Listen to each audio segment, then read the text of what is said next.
কাঁচা কলার রস বড়ার সবজি আজ করলাম, খুবই সুন্দর দারুণ হয়েছে। তো চলো কিভাবে বানাইলাম।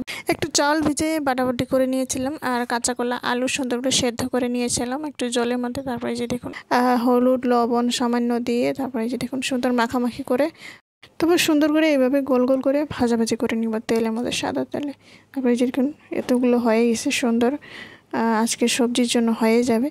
তো এই যে দেখুন আলু সেদ্ধ করে রেখে দিয়েছিলাম, 3-4টা মতো আলু ছিল, এই সেদ্ধ করে নিয়েছিলাম একেবারে আমি কাঁচা কলার লগে। তারপরে এই যে দেখুন ওই আলুগুলো সুন্দর করে একটু পাঁচফোড়ন আর তেজপাতা দিয়ে সুন্দর করে ভাজাভাজি করে নিব।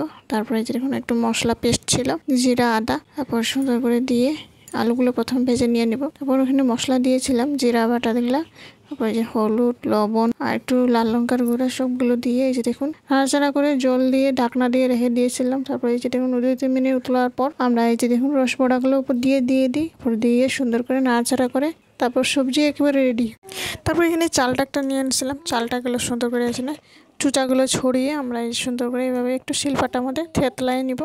তারপরে এই যে দেখুন একটু তেলের মধ্যে সামান্য একটু কালা জিরা ফোড়ন দিয়ে আর পাঁচফোড়ন একটু দিয়েছি, সুন্দর করে এইভাবে দিয়ে এই যে দেখুন সুন্দর ঝাল মিষ্টি টেঙা। তো টেঙা ভাবটি একটু ভালো লাগে গরমের দিনে, তো আজ বানালাম গুড় দিয়ে। তো এই যে দেখুন আজকের চাটনি, চালটার চাটনি।